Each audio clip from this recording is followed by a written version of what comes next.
Bonjour, c'est Miss S2. Aujourd'hui, je vous présente le vlog numéro 54.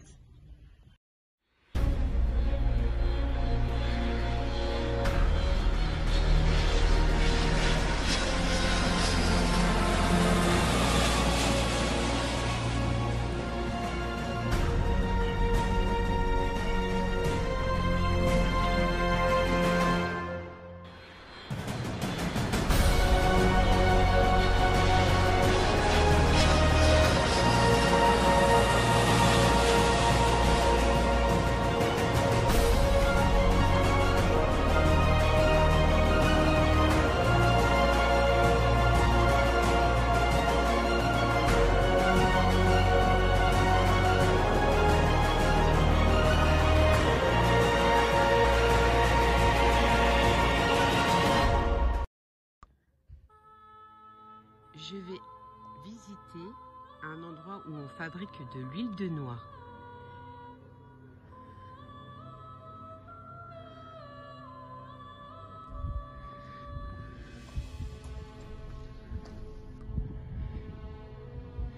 Regardez, c'est marrant, des pierres en forme de noix.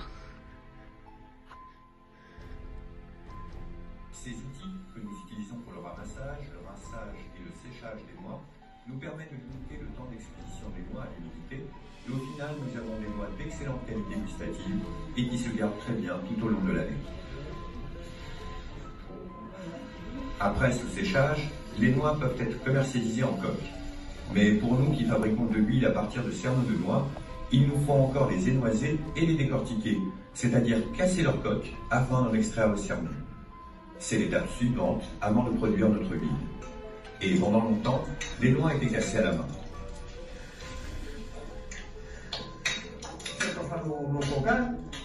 Io non poi su, en temps alors on appelle ça la pince, ça fait la soupe, voilà, parce que c'est là où elle se casse le mieux, quand elle est bien cassée, elle éclate, et on fait moins de marie, on fait moins de brisure que si on la casse d'une autre façon.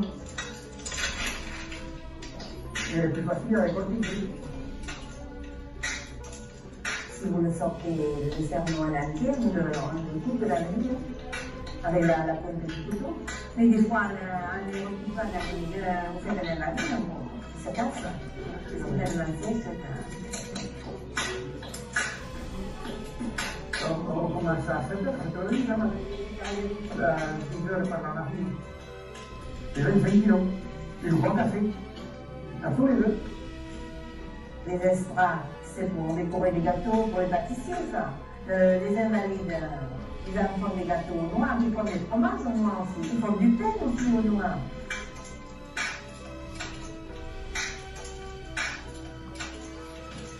Aujourd'hui encore, on continue à casser les noix à la main dans le Périgord. Quel périgourdin n'a-t-il pas chez lui un manier en bois appelé la tricotte, dont se servaient ses grands-parents pour casser les noix lors de veillées traditionnelles passées en famille. Mais à l'écomusée de la noix, nous avons automatisé ce processus grâce à une machine spécialement conçue pour casser les noix. Nous traitons ainsi 25 kg de noix en 20 minutes, alors qu'auparavant, il nous fallait au moins 1 heure ou plus pour casser le même volume de noix à la main. Mais dans tous les cas, il nous faudra 6 heures pour décortiquer à la main les 25 kg de noix déjà cassées. Les traditions ne disparaissent jamais vraiment en Périgord.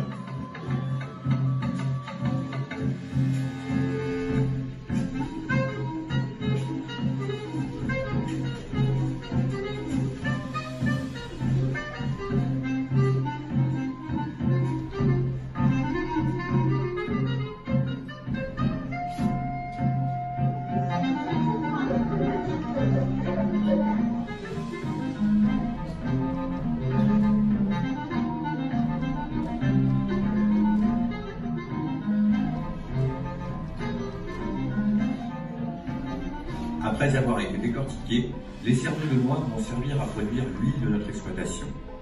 Notre moulin à huile a été construit spécialement au début des années 2000 avec le but de pouvoir traiter chez nous toute notre production de noix de l'année et à faire une huile de qualité. Nous avons voulu, avec ce moulin, perpétuer la tradition de la pression à chaud de l'huile telle qu'elle a été pratiquée durant des générations dans le Périgord. Les cerneaux de noix sont ainsi placés sous une meule en pierre qui pèse 350 kg. Celle-ci tourne et sur son chemin, elle broie les cerneaux de noix. Au fur et à mesure du passage de la meule, les cerneaux de noix vont se transformer en une pâte de plus en plus homogène.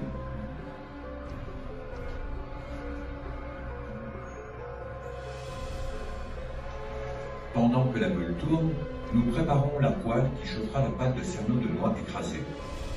C'est une poêle en fonte, traditionnelle, alimentée au feu de bois, qu'on va amener lentement à la température souhaitée pour la chauffe. La température de la poêle est un facteur essentiel dans la fabrication de l'huile de noix. Avant de l'utiliser, on veillera donc à en contrôler la température.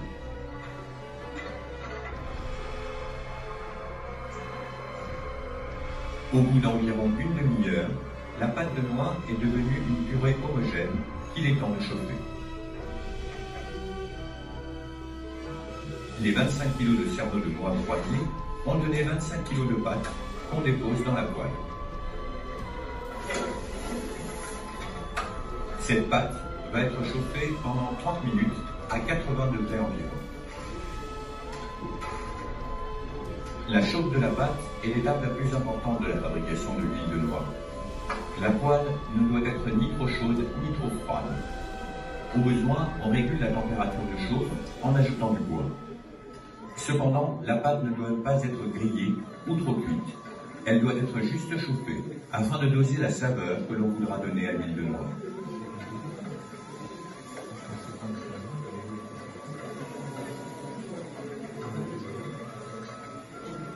Pendant que la pâte chauffe, nous préparons le pressoir à huile. On dépose dans la cuve où se fera la pression des toiles qu'on croise et qui sont appelées scourtins. Auparavant faites de crins de chevaux, ces toiles, aujourd'hui tissées avec des fibres synthétiques, serviront à filtrer l'huile au moment de la pression. Et après environ 30 minutes de chauffe, quand la pâte est à la bonne température, elle est prête à être pressée.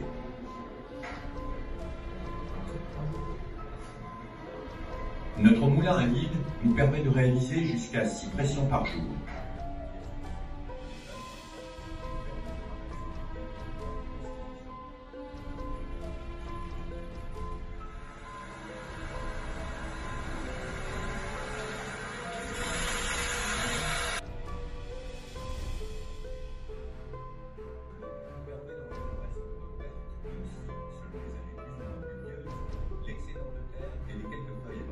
Afin de ne garder que la noix.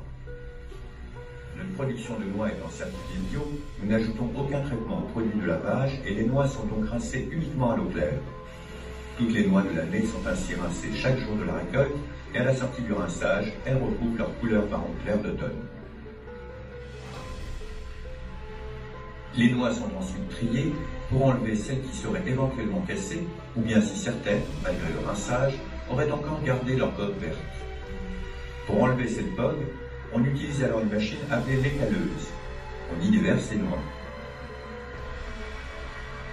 La plaque du fond de l'écaleuse, recouverte de pointe, fait tourner les noix le long des parois grillagées et en les brassant, enlève leur bogue verte. Les noix ainsi rincées et triées sont alors transportées vers le séchoir. Dans le processus de la fabrication de l'huile de noix, les noix que nous allons utiliser doivent être sèches. C'est une garantie pour la bonne qualité de l'huile que nous allons produire. Le séchage de nos noix est donc une étape importante. Il faut sécher les noix d'une façon optimale afin de les préserver de l'humidité. C'est pourquoi nous sommes donc équipés d'un séchoir de grande envergure pouvant traiter la totalité de notre récolte en un temps réduit. Ce séchoir, composé de 3 étages superposés, facilite le traitement simultané d'un plus grand volume de noix et il nous permet d'optimiser notre consommation d'énergie.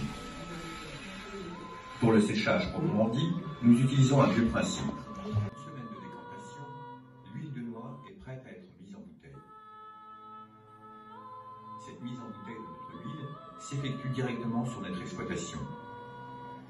Après sa décantation, l'huile est devenue limpide, avec sa couleur caractéristique d'un orange doré. Elle est prête à être consommée.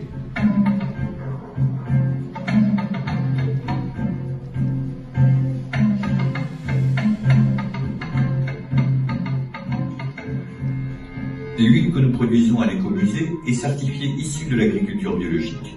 Dans cette idée, nous avons donc fait le choix d'une commercialisation en circuit court, c'est-à-dire que nous vendons directement nos produits aux consommateurs dans notre boutique.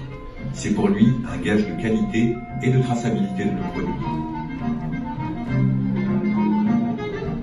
C'est donc ici, sur le site de l'écomusée de la Noix du Périgord, que le visiteur aura l'occasion de découvrir ce produit unique, sa genèse et ses secrets, tout en flânant dans la noyauté, goûtant au plus près ce terroir que l'on appelle Périgord.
Il faut en faire il faut en faire le produit.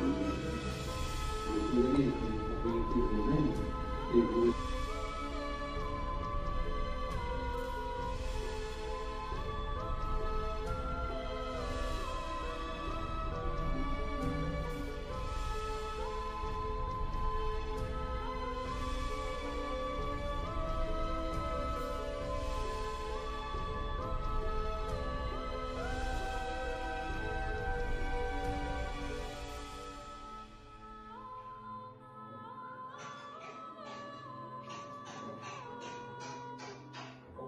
on reconnaît le noyer parce que c'est comme ouvert qu'il a, etc.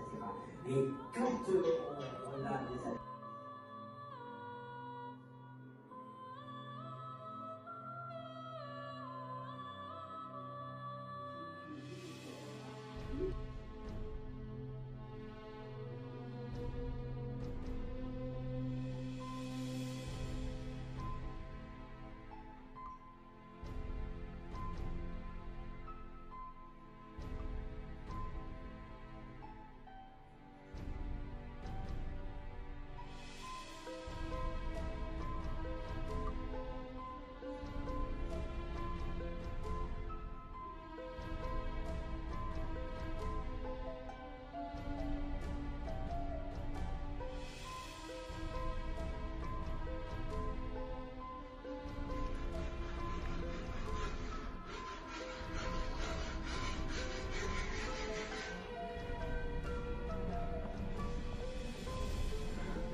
un certain nombre d'années, il est suffisamment puissant, ce mycélium-là, pour générer des choses.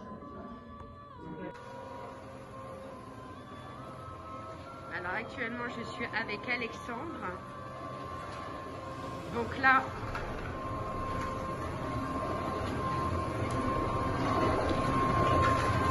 il y a les noix, elles se font écraser pour obtenir une pâte.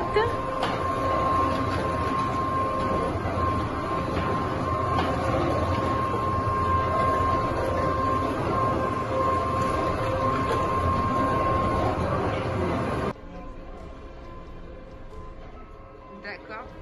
Et là, au niveau du presseur, vous pensez vers quelle heure vous pensez le faire à peu près pour presser l'huile? 15h30, vous allez presser. D'accord. Ça dépend, ça varie vachement en fonction des conditions climatiques. D'accord. En fonction de la qualité du serment aussi. D'accord. Ça peut être plus ou moins long. Tout dépend le temps de cuisson en fait. Vous Voilà. surveillez. Comment? Vous surveillez. Voilà, c'est ça. On surveille.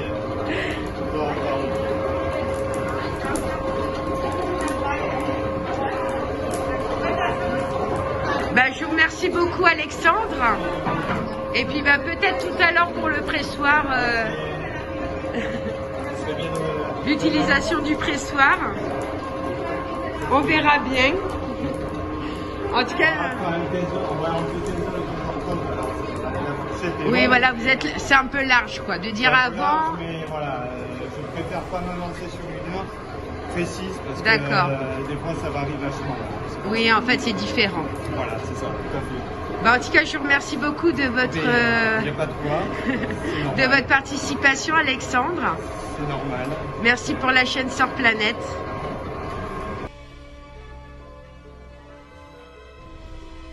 Alexandre, vous tournez souvent les noix. Vous tournez souvent les noix en fait dans la cuve. Oui, parce qu'en fait, le processus d'hélice qui permet de déjà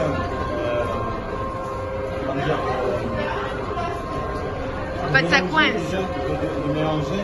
Moi, je remélange derrière pour éviter que ça accroche trop en fait à la colle.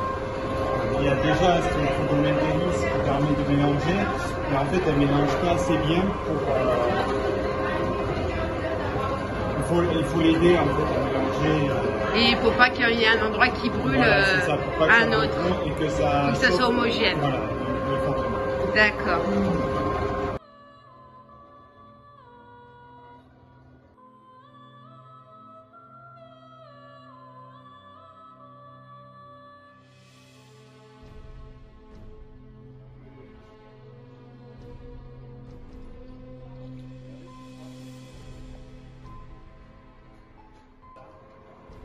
De Souillac, j'ai entendu.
je ne peux pas vous montrer l'autre salle. Question d'hygiène. Donc là, vous avez les huiles de noix vierges.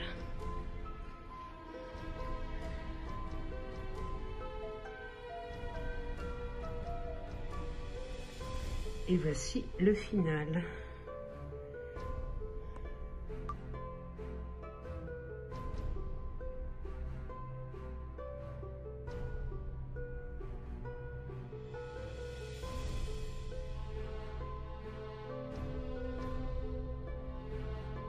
Alors, je suis devant un noyer et je vous montre des noix. Actuellement, c'est une peau verte qui est dessus et en dessous, il y a la coque de la noix. Actuellement, elle est verte, mais au mois d'octobre, elle va commencer à se flétrir et ils pourront retirer la peau par la suite.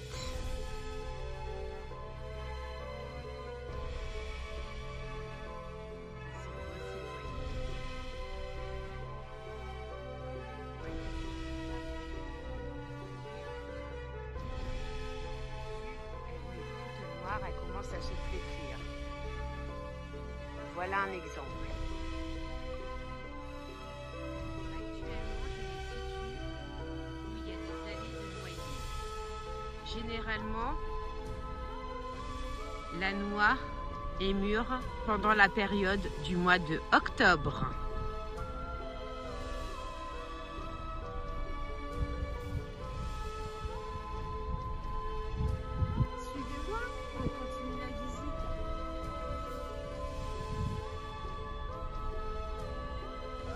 Noir du Périgord, qui s'applique en France. Et c'est un petit peu un jeu entre nous deux parce que voilà, on essaye de s'échanger les petits secrets qu'elle a pu avoir et que moi j'ai pu avoir aussi par la transmission de Donc là, nous allons voir donc vous êtes parti pour la truffe en truffière. Ensuite vous remonterez, vous installerez sur la terrasse de mon épouse et là vous ferez la dégustation de couscous. Et moi je continuerai un petit peu le développer sur la truffe noire. Si vous avez des questions ou autres questions qui vous viennent à l'esprit, je tenterai d'y répondre. Excusez-moi, vous faites spécialement de la truffe noire ou vous faites la truffe d'été aussi blanche, monsieur? On ne vend ici sur le domaine, on ne triture que de la truffe Tuber melanosporum. Toute autre truffe ne nous intéresse pas. De la truffe Périgord. Donc issue du terroir Périgord. Et pas de la truffe qui arrive d'Espagne ou d'Italie ou de Turquie ou de Roumanie. Non, non.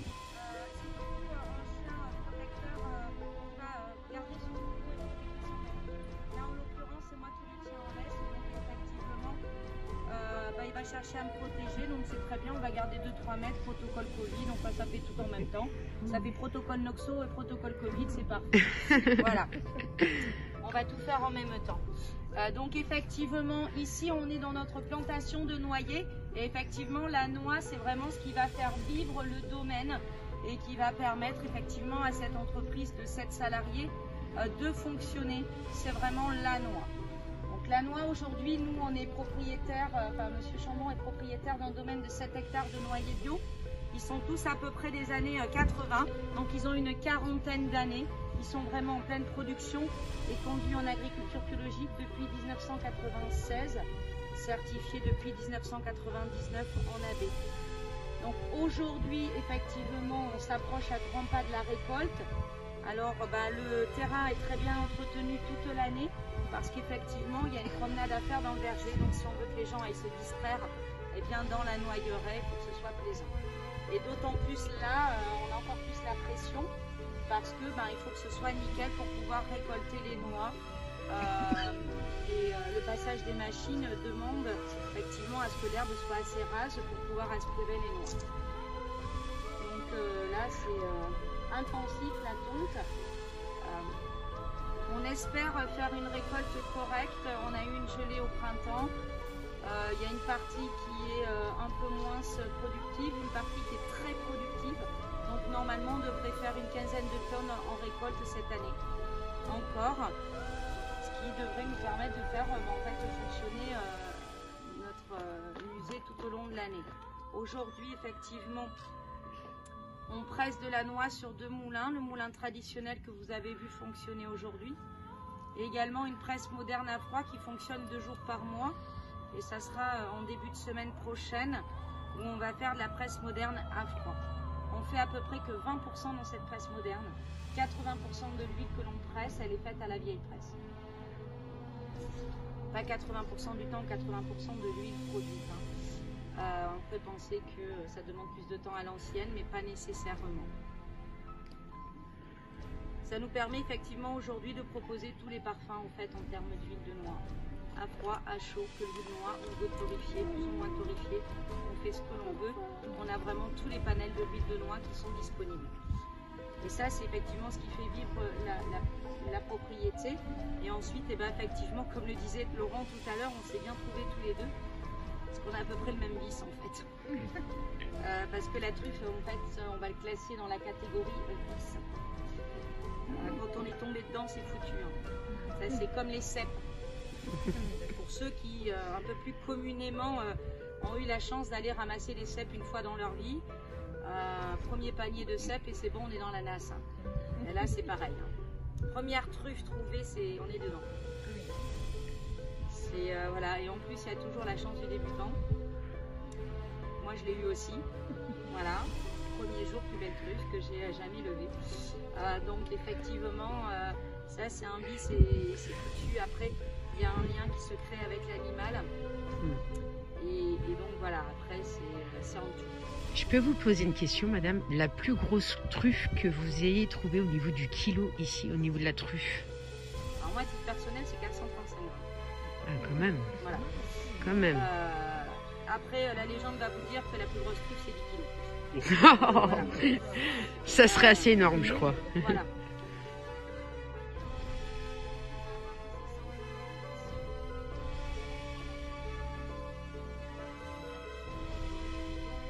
Dans le sens où, effectivement, on n'a pas de nectar sur les fleurs. On n'a pas de sucre sur le fruit. Et on a des essences qui sont assez fongicides, qui ne vont pas du tout se laisser approcher par les champignons. Donc on va dire qu'on a joué la simplicité et la facilité.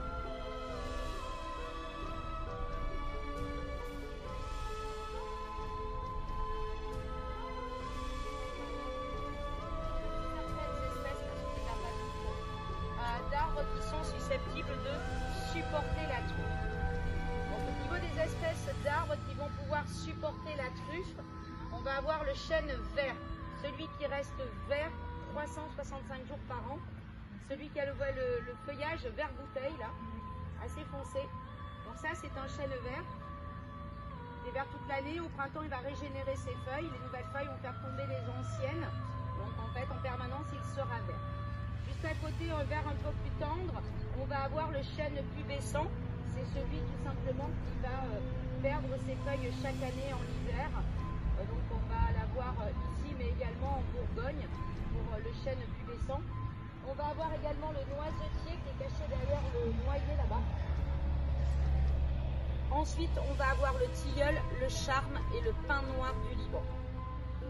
Chêne vert, chêne pubescent, noisetier, tilleul, charme et pin noir du Liban sont les seules espèces qui vont pouvoir supporter la truffe. Donc on est venu jusqu'ici pour vous parler de la truffe noire Tuber melanosporum. Donc je vais vous faire circuler cette truffe là. Alors cherchez pas d'odeur, il n'y en a pas.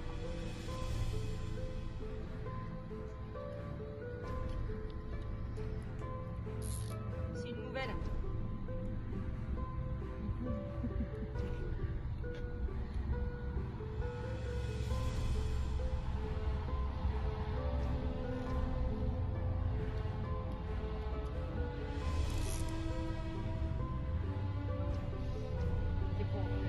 Alors ça en fait c'est une Tuber estribum truffe d'été qui a été déshydratée et je viens de vous l'ouvrir pour essayer de vous montrer en fait les baignures qu'il y a à l'intérieur en fait tout simplement.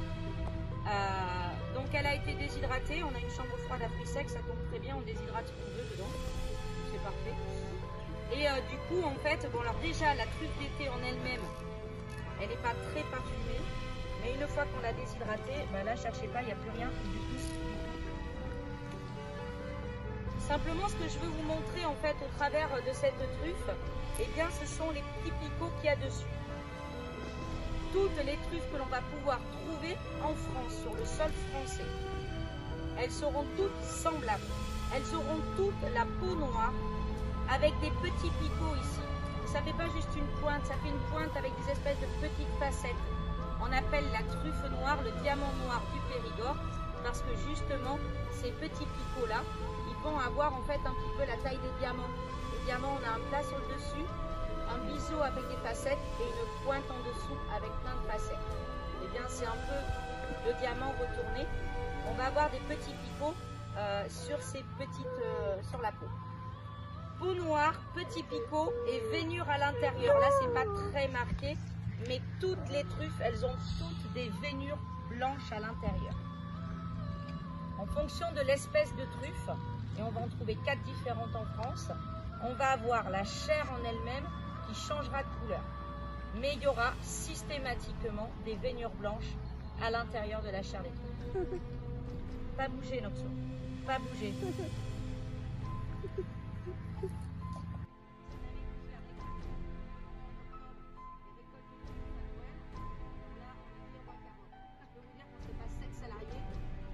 Faudrait au moins une dizaine de plus pour arriver à tout suivre.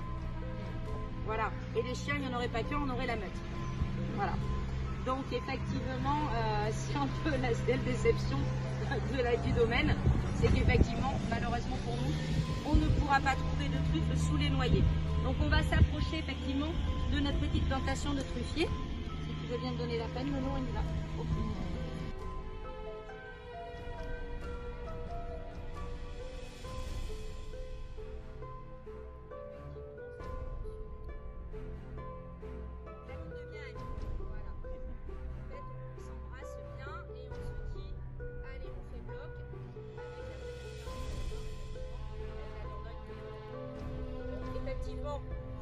On va trouver de la truffe d'été en Dordogne, en Bourgogne, dans le Vaucluse et dans le nord de l'Espagne, de la mi-avril à la mi-juillet. Ensuite, on va laisser la place à la star de l'été, le melon de Cavaillon. Et à partir de la mi-septembre, on va pouvoir trouver en France une autre truffe à peau noire, avec des petits picots, des veinures blanches et une chair qui va aller de beige à marron clair. C'est la Tuber uncinatum, de son nom latin. Alors, on n'est pas très fort en latin, et on va l'appeler communément truffe de Bourgogne. Ça va être beaucoup plus simple. Et cette Tuber uncinatum truffe de Bourgogne, eh bien, on va la trouver en Bourgogne et en Champagne à partir de la mi-septembre et ce jusqu'à la mi-décembre. On commence à avoir un parfum agréable de truffe, un parfum un peu plus soutenu. Elle a une valeur marchande de 500 € du kilo environ. Ça va dépendre entre 350 et 550, mais en gros on est entre 450 et 500. Et elle a environ 50% du parfum de la Tuber Mélano. Donc on commence à avoir une belle approche de la truffe. Et cette truffe de Bourgogne, donc on va la trouver en Bourgogne, en Champagne et dans la Marne.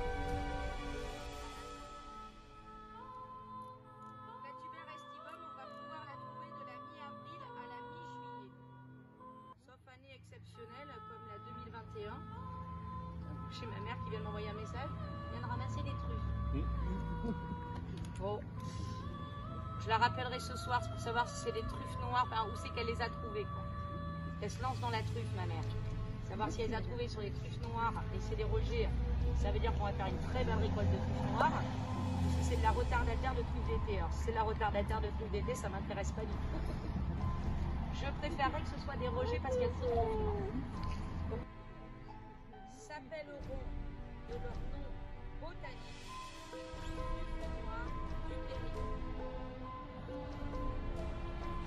Les Néo-Zélandais, en Nouvelle-Zélande, on nous trouve. Impeccable, on va faire cool. Et là, je vais pas y arriver. La deuxième fois, c'est pas sorti, ça sortira pas. Donc effectivement, on en trouve en Nouvelle-Zélande, on va en trouver dans le Vaucluse, en Bourgogne, dans le Lot, en Périgord et dans le nord de l'Espagne et dans le nord de l'Italie également. Et cette Tuber melanosporum là, elle portera le nom de truffe noire du Périgord de par son nom botanique. D'accord, ouais. Pas bouger, Noxo, pas bouger.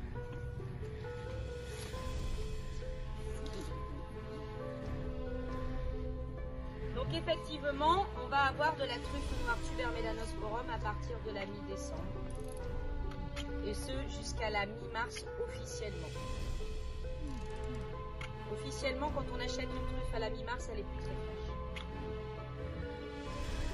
Parce qu'officiellement, on ne ramasse pas une truffe noire après le 1er mars. Quand on est un bon bien élevé.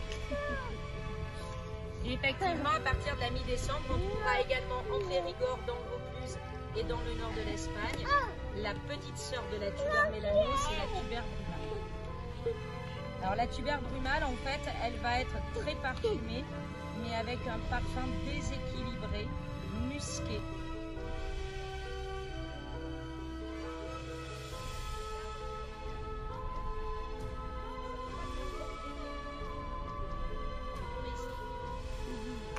Parce que forcément, la truffe qui vaut 100 balles du kilo, elle est plus costaud que la truffe qui vaut 1000 balles du kilo, et au bout d'un moment, la truffe d'été mange la truffe d'hiver, et puis votre arbre est un truffe d'été.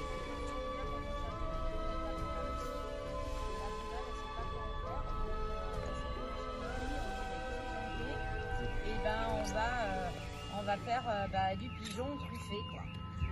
Parce qu'on mange du pigeon et puis du coup on a de la truffe où on n'en fait rien, et donc de ce fait on va truffer le pigeon, quoi. Parce qu'on ne l'achète pas et parce qu'on en a et on ne le commerce pas, ce produit-là. Voilà. Je sais pas si c'est vrai que chacune est cette histoire d'alarme.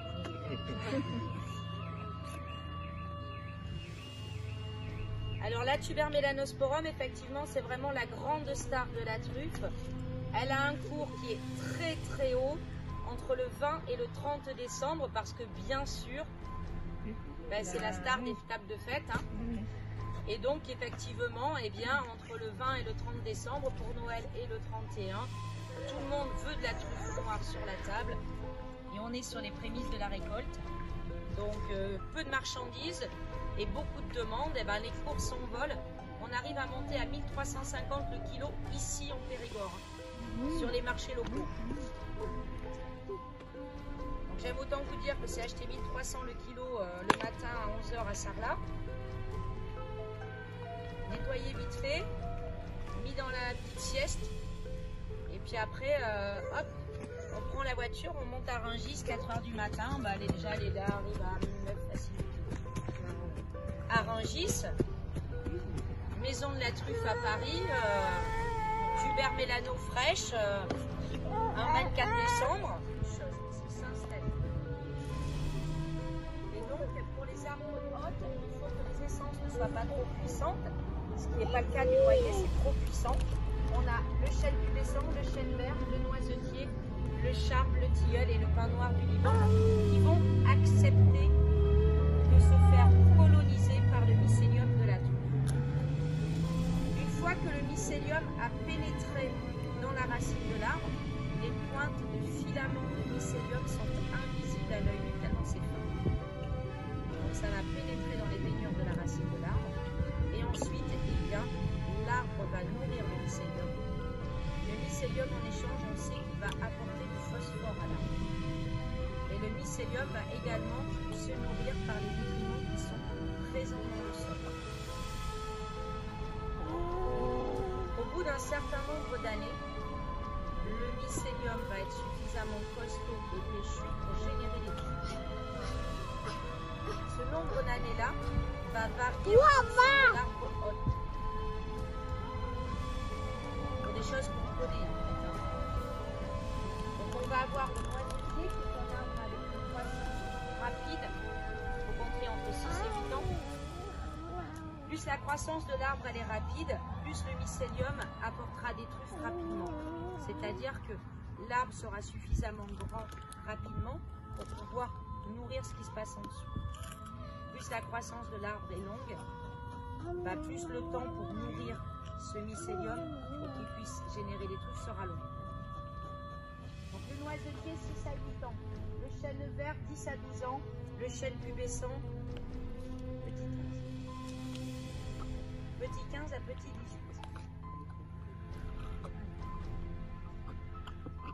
pas chez moi.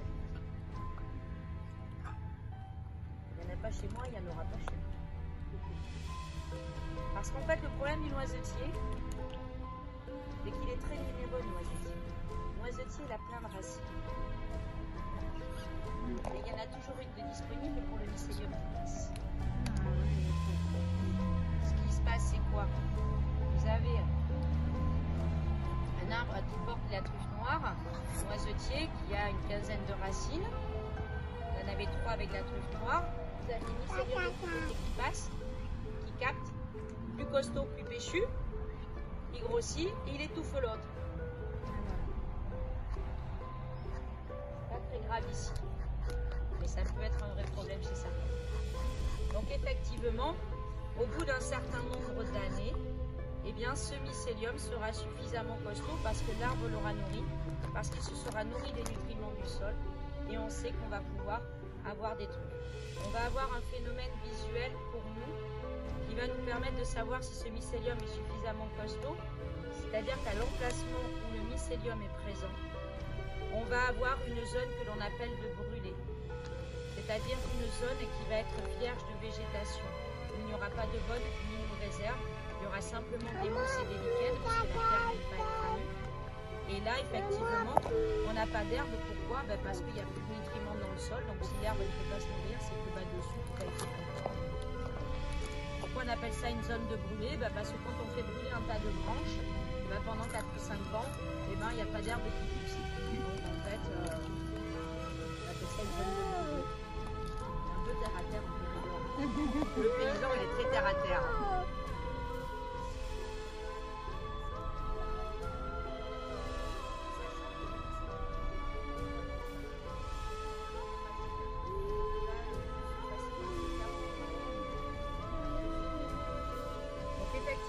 Au bout d'un certain nombre d'années, le mycélium va pouvoir générer ses fruits. Au printemps, au mois d'avril, la terre se réchauffe, l'humidité, et donc au début du mois de mai vont apparaître les bébés truffettes. Les bébés truffettes vont naître au début du mois de mai. Elles vont grossir bien grâce à la chaleur et l'humidité du mois de mai et de juin.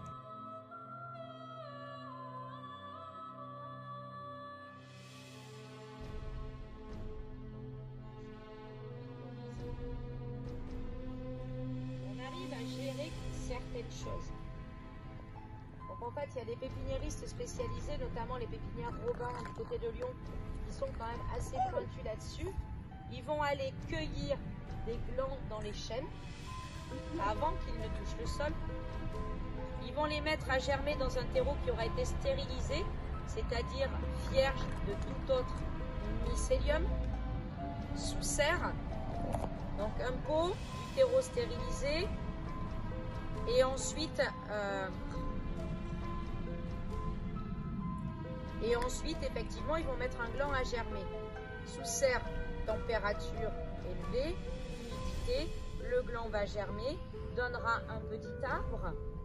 Et donc, ce petit arbre, eh bien, les pépiniéristes vont injecter du mycélium de la truffe à l'intérieur du petit godet en plastique.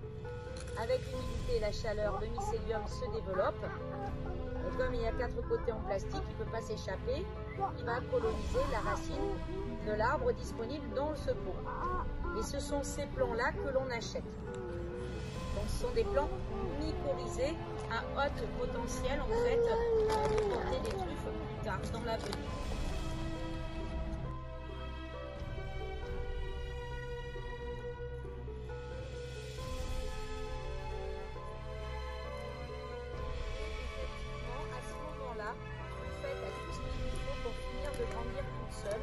Et là, elle va se débarrasser du cordon nourricier, elle va casser le lien qui la relie à son arbre, elle va se détacher du mycélium pour finir sa maturité toute seule.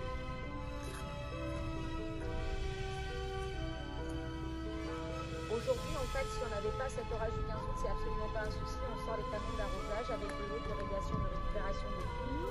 On fait un orage de 10 à 15 mm, c'est pas un souci. Ça, c'est quelque chose que j'aurais pu faire. Et ensuite, donc, elle va mûrir Et le dernier élément climatique dont bébé Toufette a totalement besoin pour être à totalement maturité, c'est 2 à 3 matins de gelée blanche. Comme vous dites, c'est beaucoup plus difficile à faire et c'est de plus en plus difficile à avoir ça avant la Noël.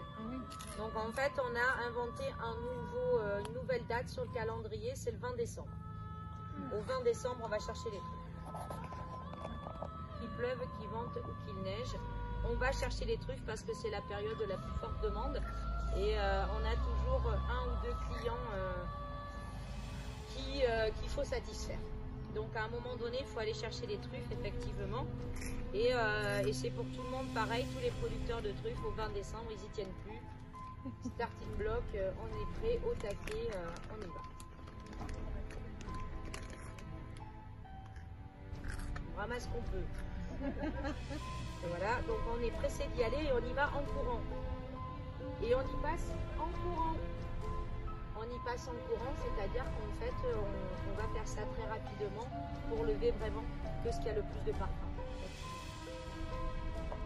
Il y a Jean-Pierre Perron qui a, je crois, pas été chez Calva.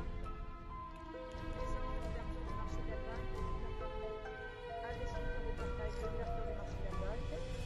Et enchaîné derrière, le petit reportage avec le papier culotte et la 4L bétaillère et la truie qui sort de la 4L bétaillère. Et là, effectivement, c'est super sur le papier, mais ça demande une grande complicité. Et une grande complicité avec un cochon, ça demande beaucoup de travail. Et il faut avoir élevé le cochon tout bébé, pour qu'il soit né à la maison, celui-là.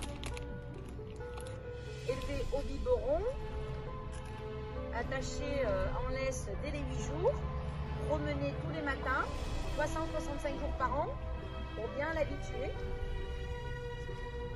Et voilà, après le gros du boulot, il est fait.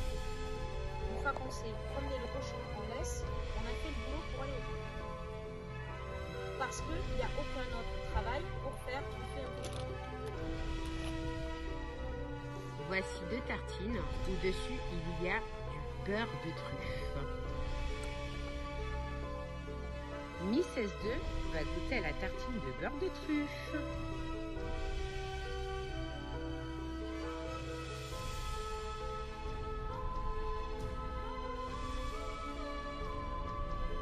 C'est très très bon. Voici une boule de glace qui est de Souillac. Donc c'est une spécialité du Quercy et c'est une glace à la prune.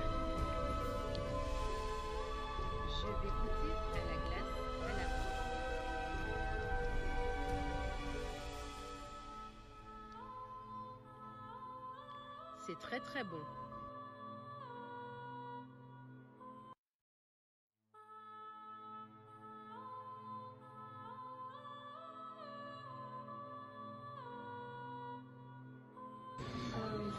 Pour la messe et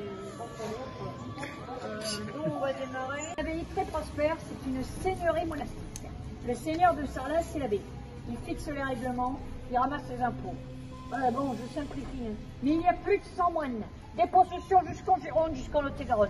Au XIIe siècle, à l'apogée de l'abbaye, elle compte plus de 70 possessions, dont le fameux doyenné d'Issigeac. Issigeac, c'est à côté de Bergerac, et c'était le vin qui rapportait déjà beaucoup d'argent. Donc 70 possessions. Sur Sarlat, à l'abbaye, c'est plus de 2 hectares, le 5e de la superficie totale de la ville. Bon, ben à l'époque, l'abbé, c'est l'homme le plus puissant de la région. Au XIIe, au XIIIe siècle, le baron de Beynac est un vassal de l'abbé de Sarlat. Vous avez vu la forteresse de Beynac? Et vous la verrez, hein, c'est une des plus fortes de la vallée de la Dordogne. Mais notre abbé, là, au XIIe, au XIIIe siècle, c'est un petit monarque dans le coin. L'abbaye est très riche, elle dépend directement du Saint-Siège à Rome, une abbaye indépendante. Seulement, l'abbaye commence à décliner. Des problèmes de succession entre abbés. Ouais, une centaine de moines, ça fait des clans, des rivalités. Or, l'abbé est élu au sein de l'abbaye. Vous voyez, il y a plusieurs clans, chacun son favori. 1273, on a l'histoire d'un abbé qui est mort assassiné pendant la messe, percé d'une flèche en plein cœur. Le crime s'est déroulé à huis clos, que les moines dans l'église. On n'a jamais retrouvé le coupable.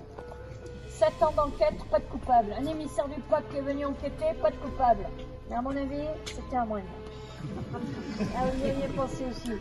Bon, il y a des violences au sein de l'abbaye.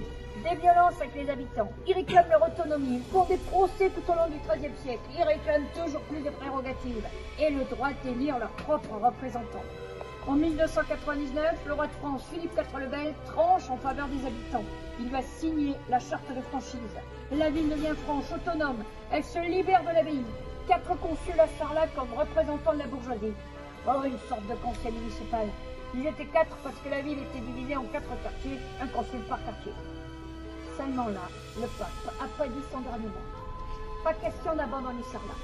Sarlat, c'est un gros carrefour commercial.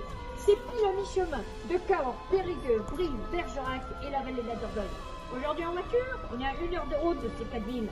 Donc c'est un gros carrefour commercial, mais c'est surtout une position politique, militaire, stratégique. Le confin du duché d'Aquitaine. Le duché d'Aquitaine, le comté de Toulouse, ça correspond à Midi-Pyrénées, vous voyez, le département du Lot, et le Limousin, le département de la Corrèze. Et ça vous explique aussi pourquoi il y a autant de châteaux, une zone frontière. Et alors pour le pape au XIVe siècle, il n'est pas question d'abandonner Sarlat aux seuls bourgeois soutenus par le roi de France. Il faut rétablir l'autorité du Seigneur. En 1317, il crée le diocèse de Sarlat, il installe un évêque à Sarlat. Un évêque, voilà donc pourquoi je vous parle d'une cathédrale. Et à partir de ce moment-là, à partir de la création de l'évêché, bon, il n'y a plus de moines à Sarlat parce qu'ils sont dispersés dans différentes abbayes. Et surtout, toute la ville va s'organiser autour des 2 lieux de pouvoir. Quartier de l'évêque d'un côté, nous y sommes. L'évêque, on est juste à la limite, hein.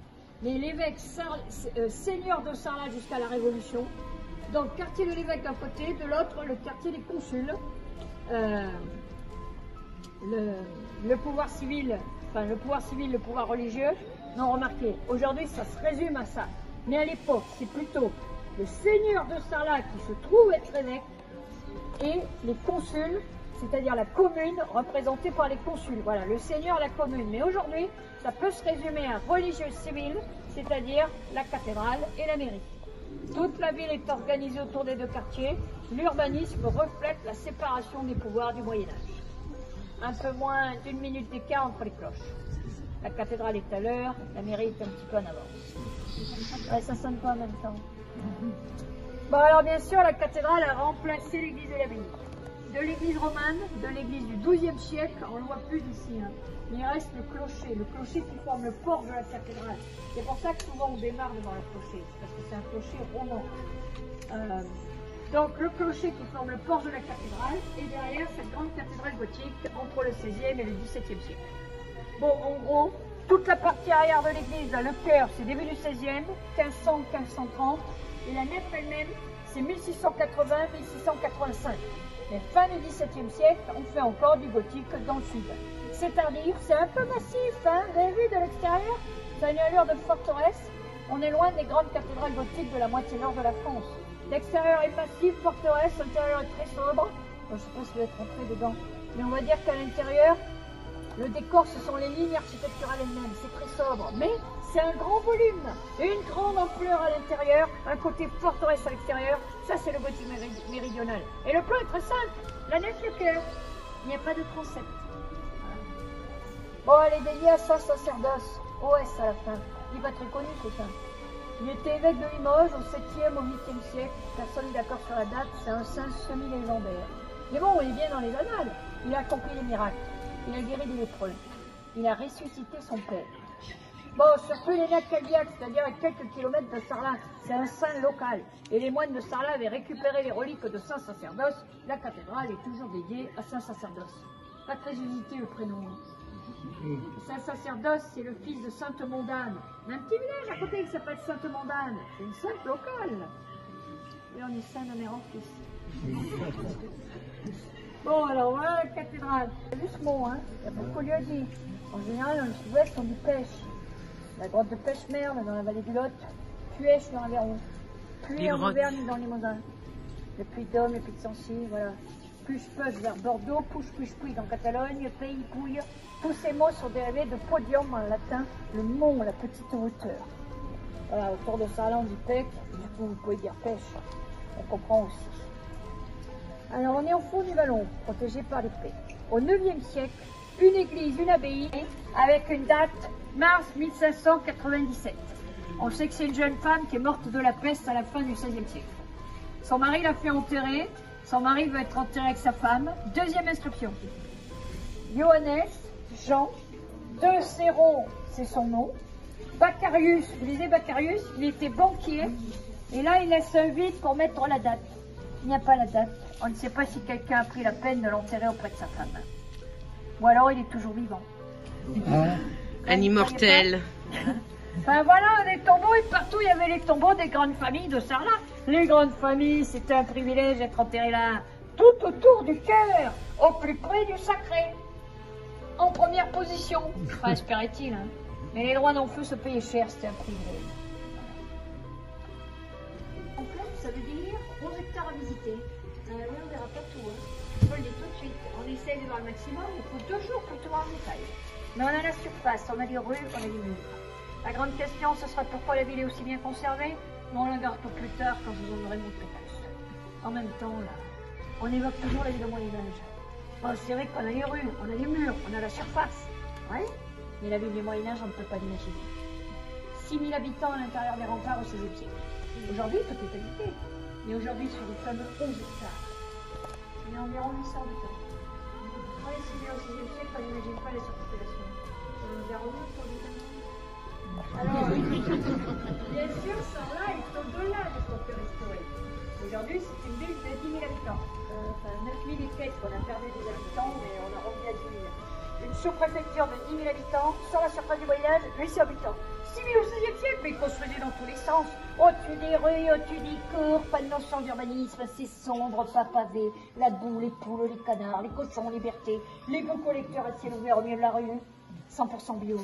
On ne pourra jamais imaginer la ville au Moyen-Âge. Tout le monde à l'intérieur des remparts, à l'abri des remparts, mais dans les foyers d'infection. Sauf que eux, ils ne le savent pas.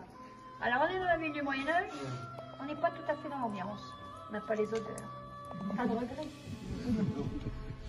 Bon, on peut continuer. Ah, vous avez remarqué l'éclairage public? Oui, certains ont fait un tour hier soir. C'est pas électrique. C'est au gaz. On a réinstallé le gaz. Ça fait 30 ans. La lumière est jaune, elle est un petit peu tamisée. On se promène dans les rues de Sarlat le soir. C'est la seule ville de France à avoir un secteur entier tout éclairé au gaz. Les 11 hectares sont éclairés au gaz. Non. Oui, le gaz, ça éclaire pas, c'est un halo lumineux. Ça éclaire la rue, ça laisse un petit peu dans le haut les murs. Il y a une ambiance. Bon, c'est pas le Moyen-Âge. Si on voulait une ambiance Moyen-Âge, on marchait dans la boue, on aurait une lanterne à la main. C'est quand même une ambiance. Bon, pas d'allumeur de réverbère, c'est automatique. C'est pour ça qu'il y a une petite veilleuse, vous la voyez? Bon, sinon on verra l'autre en passant. Il y a une petite veilleuse qui brûle toute la journée, quand le gaz arrive à faire, ça s'allume automatiquement. C'est moderne. Alors, nous continuons par là. Mais les moines, ils vivaient derrière ce mur. On peut même dire que la croix en pierre juste là marque la limite entre le quartier religieux et la ville elle-même. Voilà. Et donc, comme je vous disais, ce qui reste surtout de l'ancienne abbaye, c'est cette fameuse lanterne du mort.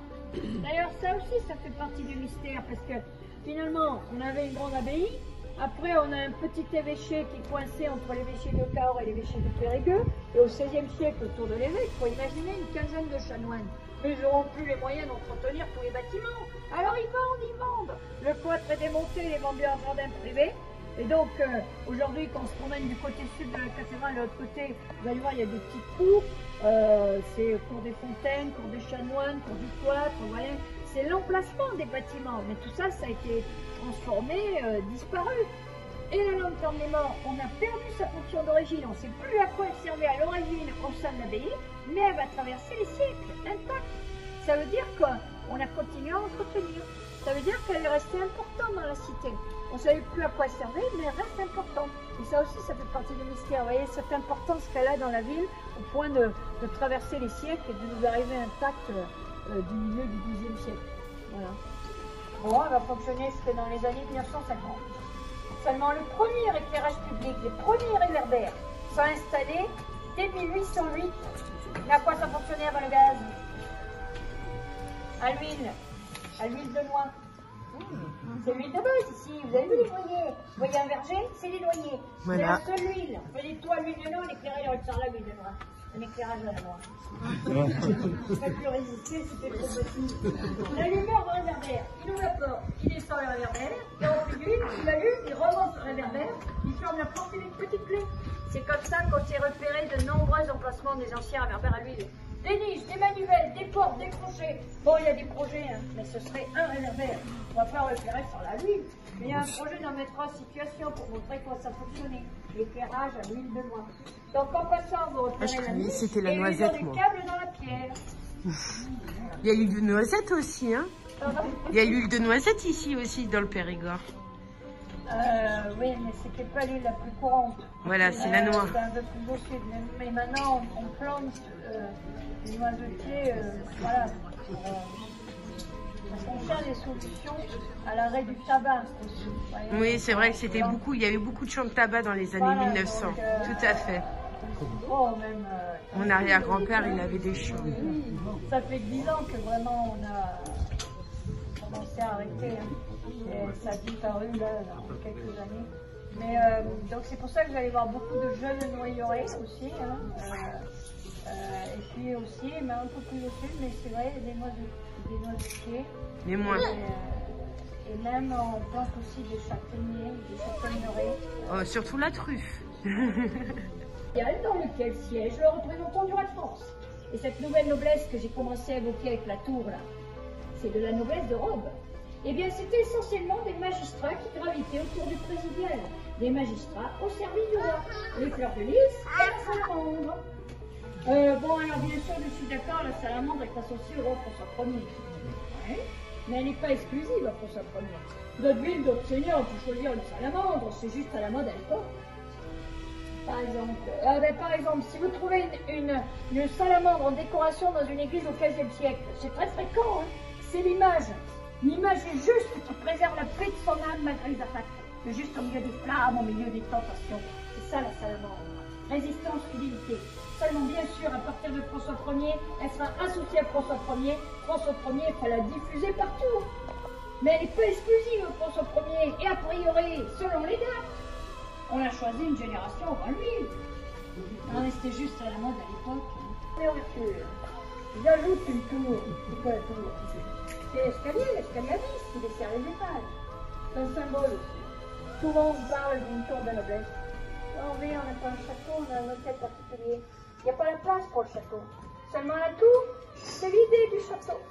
Le vestige du donjon du seigneur. C'est un riche bourgeois bien noble. Et rajoute une tour à la maison. Il transforme la maison en château et il est château, c'est la tour. Je vais vous en montrer beaucoup, des rondes, des carrés, des polygonales, toutes les façons. Mais alors tout au plus que le lot dirigeant vers la mairie. Le quartier des consuls, ça veut aussi dire les beaux hôtels particuliers, les maisons avec des tours, les tours de noblesse. Alors les tours, la mairie. Ah, nous sommes aussi rue de la Salamandre. Il y a une salamandre sur ce portail sculpté. Ah, je dis tout de suite où elle est parce qu'elle est très usée. Elle est là sur le culot sculpté à droite. Voilà la tête, voilà la queue. Oui, il faut savoir qu'elle est là. Elle est repliée, se tient la queue avec les pattes avant. C'est vous qui êtes dans le bon axe. Hein. Vous voyez la tête, le corps, les pattes, la queue. Bon, il faut savoir qu'elle est là. Mais, vous l'avez peut-être vue ailleurs. Elle est dessinée. Or, ça l'a resté fidèle au roi de France tout au long de la guerre de 100 ans. Par intérêt, hein, par patriotisme. C'est le roi de France qui a accordé les privilèges à la ville, l'autonomie, les consuls, les exonérations d'impôts. Bien sûr que quand le roi de France a accordé les privilèges à la ville au détriment de l'abbaye et de l'abbé seigneur, vous savez très bien qu'il se mettait la ville de Sarlat dans sa poche. Hein. C'était ça l'idée du roi, s'appuyer sur la bourgeoisie. Donc les Sarladais vont rester fidèles seulement roman au XIIe siècle. Ce sont les deux niveaux d'arcature en plein cintre surmontés les petits cordons décoratifs. Le niveau supérieur des cloches qui est lisse et victorieux qui en bulbe, baroque, 18e, on a eu la foudre, on a refait la flèche du clocher. Donc on a une flèche un peu bizarre, très bizarre. Baroque en bulbe au milieu du Périgord. Voilà. Mais alors cette rue, c'était la grande rue du Moyen-Âge, la grande rue qui reliait l'évêque, les consuls. Et la maison commune, le lieu de réunion des consuls au Moyen-Âge, c'était là. Et aujourd'hui, c'est le même. On peut dire, c'est l'emplacement de la maison commune depuis le XIIIe siècle. Sauf qu'au Moyen-Âge, on n'avait pas une grande place comme ça. L'espace public au Moyen-Âge s'arrêtait au marché. Oh, bah, l'équivalent des proportions.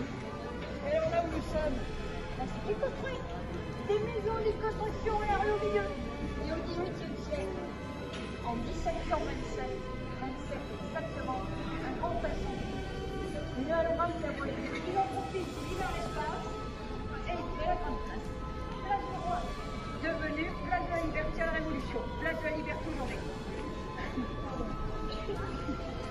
Alors la façade de la commune avec les balustrades et les défenses grecs au-dessus des fenêtres, classique 18e, suite au fameux incendie. Voilà, la place de la Liberté. Et alors, deux pouvoirs à Sarlat, évêque, consul. Ça signifie aussi qu'il y avait deux grandes églises. La cathédrale, on en vient.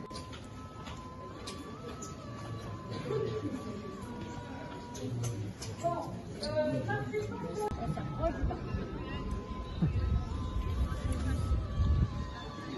L'intérieur des étages, des escaliers, des cloisons, des anciens bureaux. L'espace est parcellisé et tombe en ruine. Alors, Jean Nouvel, l'architecte.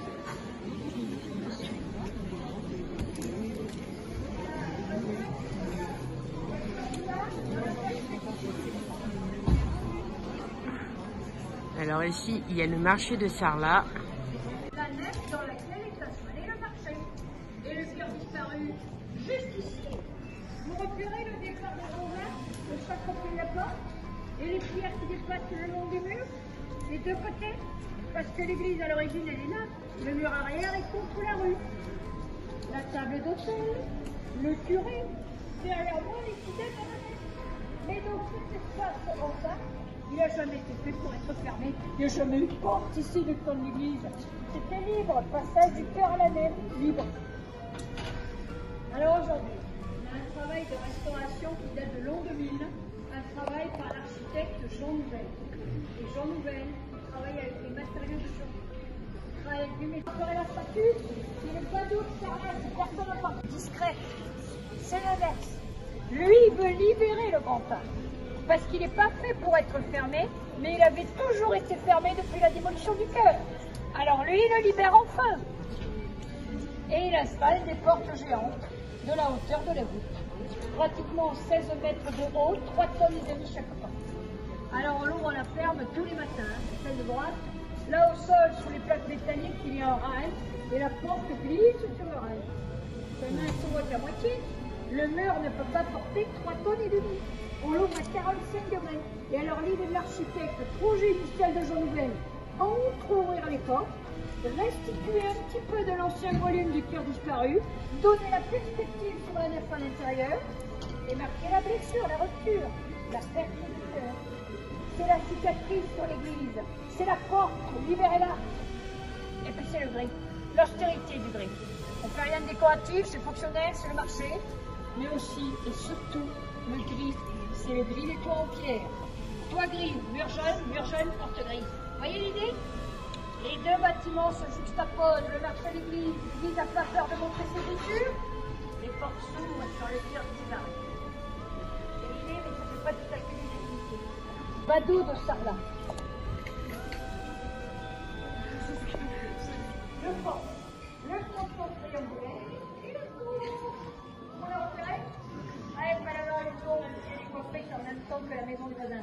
Parce que manifestement, elle est construite en même temps que la maison de gauche, vous êtes d'accord? Mais c'est le signe de noblesse de la famille de droite. La famille de droite veut une tour, a une tour et a mis son nom dessus. C'est-à-dire qu'au-dessus de la porte, dans le fronton, il y a les âmes de la famille, leur nom, leur blason sculpté dans la pierre. Voilà pour ce quartier le plus beau de fête particulier de Sarlat. Des grâce, des voix grâce. Surtout, on les entend bien toute la journée. Ouais. Ah oui. Ah ben, en tout cas, elles sont prêtes. Hein. Il y a le Ah oui. entre les pattes. Moi, j'aime bien les œufs, moi. Je les mange en omelette. Une, ça suffit. Ah ben. Place des Berchiozois, mais la rue derrière vous s'appelle la rue des Consuls. On est dans le quartier des beaux hôtels particuliers. C'est simple. Sur cette place, il y a 3 tours de noblesse. Vous allez repérer? Bon, ben, il y en a une derrière vous. C'est une belle tour hexagonale. Le 10e siècle, c'est la tour de droite et la tour de gauche. Vous voyez, c'est déjà un petit chapeau. Tout le côté de la place. Tout ça, là, c'est un peu envahi, ils ont pas taillé cette année. Dominique Couloir, c'est fait pour être vu de la rue. Donner une allure de château à la maison. Et enfin, de l'autre côté de la rue. Alors, attendez, bougez pas trop, c'est moi qui bouge d'abord. Oui, vous êtes bon là. Il faut être, voilà, dans cet axe, là. Là, on a une des façades les plus anciennes de Sarlat. Une façade gothique du XIVe siècle. avec au premier niveau les fenêtres sous les arcs brisés et les roses quadrilobées. On a des motifs presque à 4 feuilles à l'intérieur des roses. Beaucoup de sculptures. Au-dessus des fenêtres rectangulaires avec des meneaux. La sculpture au coin des fenêtres. Donc les meneaux, ce sont les traverses en pierre à l'intérieur des fenêtres. Et puis la sculpture, voilà, au coin des fenêtres, au coin des corniches. Bon, on a affaire à une famille de consuls et de juristes. Ils sont nobles. Ils aimeraient bien un peu. Ils n'ont pas de place sur la rue pour les confrères sur une circulation. Mais un de leurs descendants a la possibilité de construire la tour. À la toute fin du 16e siècle, un petit bonhomme qui soutient le contrefort sur cette école. Ah, c'est pas symbolique en fait. Non. D'accord. D'accord.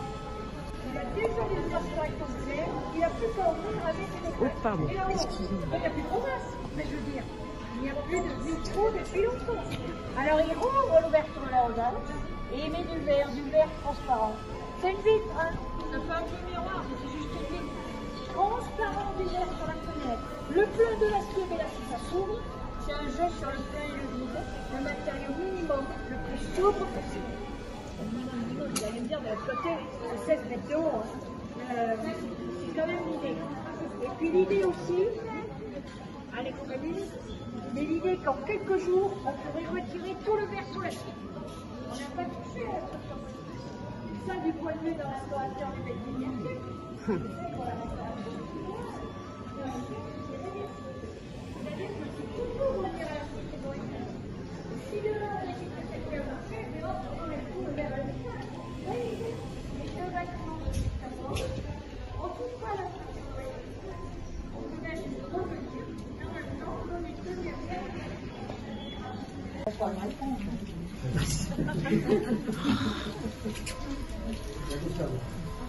Bon, on va rester quelques minutes à l'abri. D'ailleurs, on est sous ce passage beauté, là, on est sous une très belle hôtel particulier, on en parlera en sortant. Alors pour les cèpes, je vous conseille d'aller à Vitarel.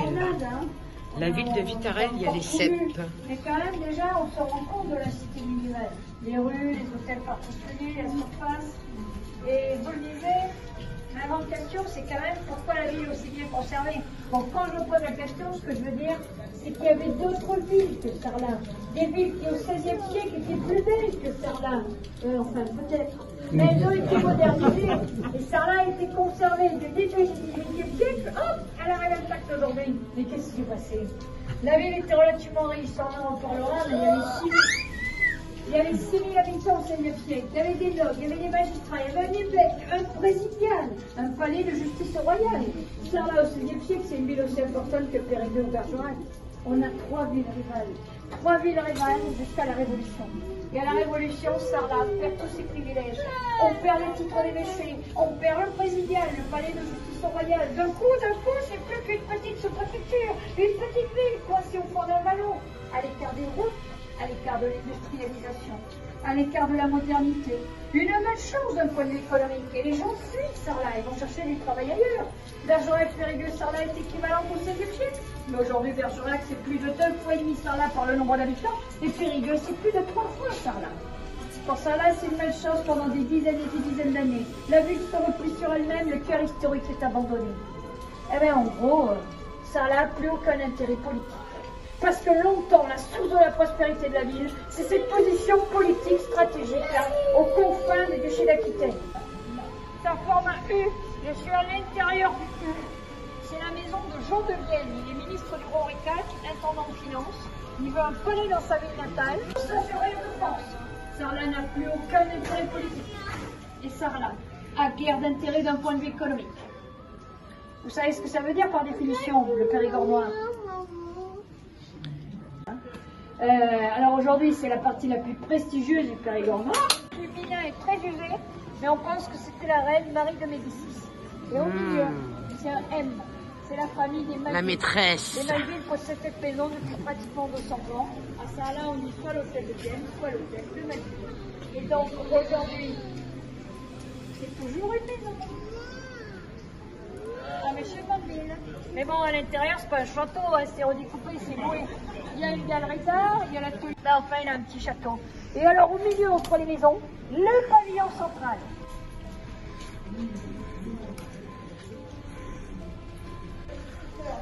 Voilà.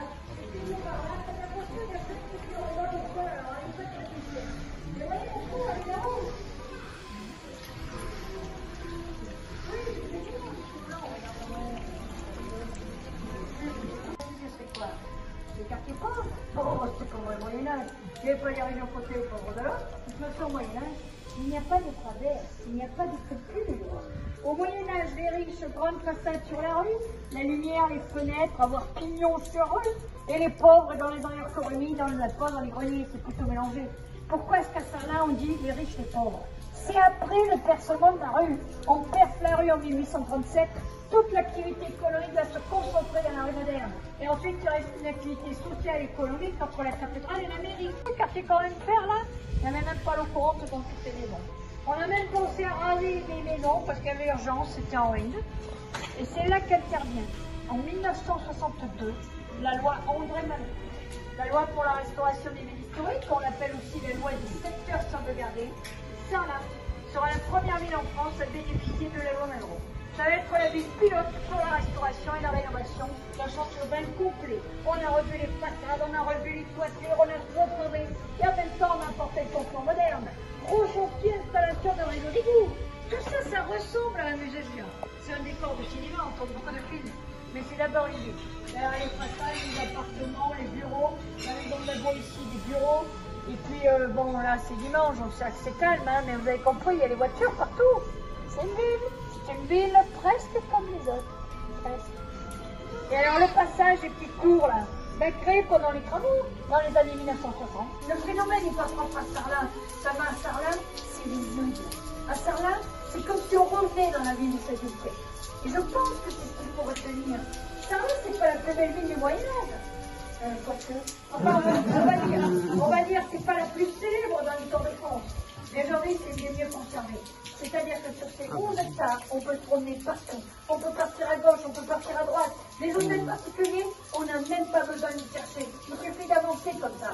C'est ça la particularité de Sarlat. Tout même changer de circuit en cours de route. Puis si on pouvait vraiment revenir au 16e siècle, eh bien Sarlat, c'est même pas une bonne ville. Au contraire même, les petites villes de province, de la petite noblesse, les architectes n'ont pas laissé leur nom. Donc ce n'est pas les célébrités de l'époque. Seulement aujourd'hui, tout est là intact. C'est une ville qui a connu une certaine prospérité, pas plus qu'une autre ville. Elle a pris la cour de l'hôtel Saint-Clair. Bon, alors, mais on va se mettre là sur le passage, oui.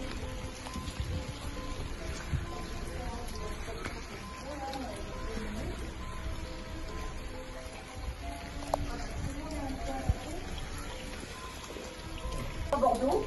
À Bergerac, il faut que 2 les lapins, là j'ai 2 connus, mais ne me demandez pas pourquoi ils sont que 2. Hein.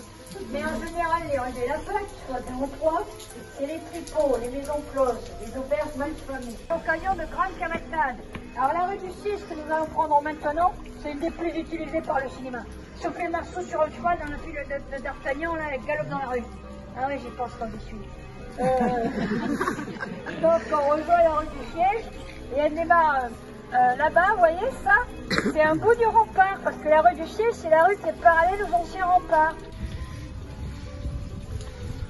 Les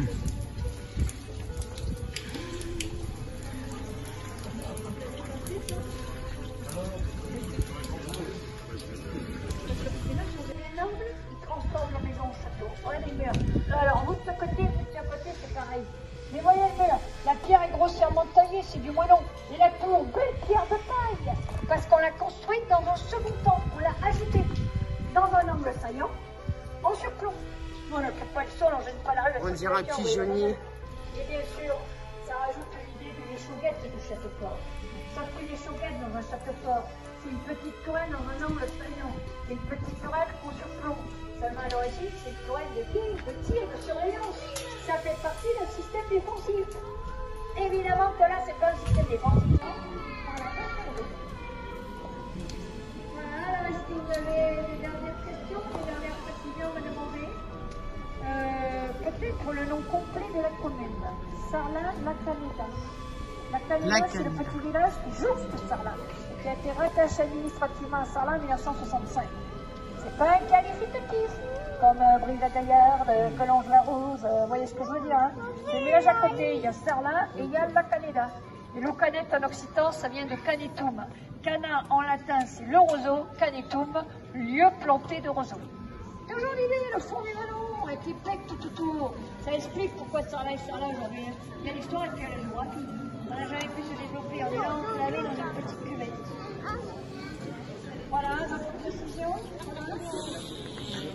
Bon, en tout cas, on vous remercie, madame.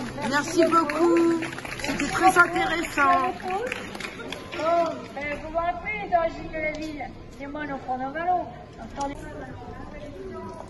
Tous les districts, 1992. Ça date du XXe siècle. L'instauration néo-renaissance du début du XXe siècle, quand il transforme le palais d'évêque en théâtre, ancien théâtre. Et en haut, c'est une galerie château de Blois. C'est le restaurateur du château de Blois, du rapide, déjà à là vers 1904, et nous a fait une galerie château de Blois. Bon, ben pourquoi pas? Il était dans un esprit néo-renaissance, qui a pas été avec la galerie d'un château connu. Et dès le niveau du siècle, on a deux niveaux de modèles. Les grandes fenêtres rectangulaires avec les trous. Et au second niveau surtout, les fenêtres qui sont tout en train de construire, c'est bien aussi.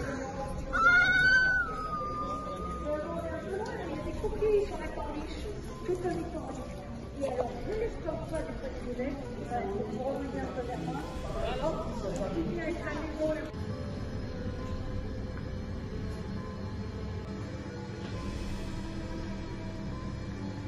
On n'a pas pu résister, il se fait du foie gras. Pour nous punir, tu as tous les trucs sous la terre. Et le foie gras dans le chapeau des fois. Mais dans son infinie miséricorde, Dieu nous a accordé une compensation. Il a créé un trésor, là, tout au fond du ballon. Et il a créé ça. Voilà l'état d'histoire. Alors, les anciens postiers de la région, généralement, c'était souvent des 4L. Sauf bien sûr, elles étaient jaunes. Hein. Voilà.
Alors actuellement, je me situe dans la ville de Sarlat, dans le département 24.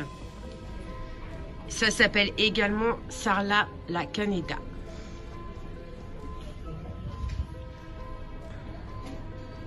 Nous sommes aussi dans le Périgord noir en Dordogne.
Bon, ben Miss S2 elle va rentrer. Je vais vous montrer.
Des servants de noix avec de la crème chantilly et de la glace de noix, bien sûr.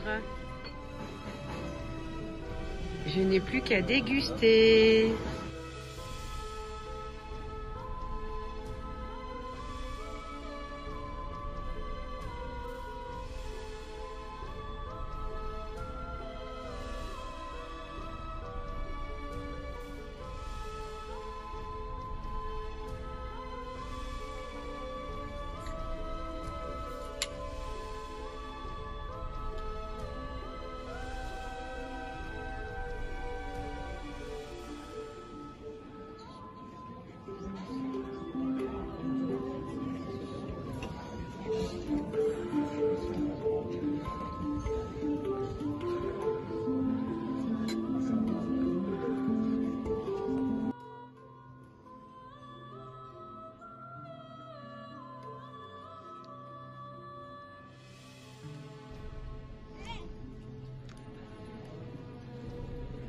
Alors, je vais goûter.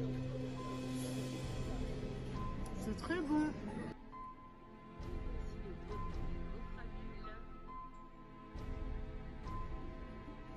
Alors, voici une gaufre à bulles aux noisettes.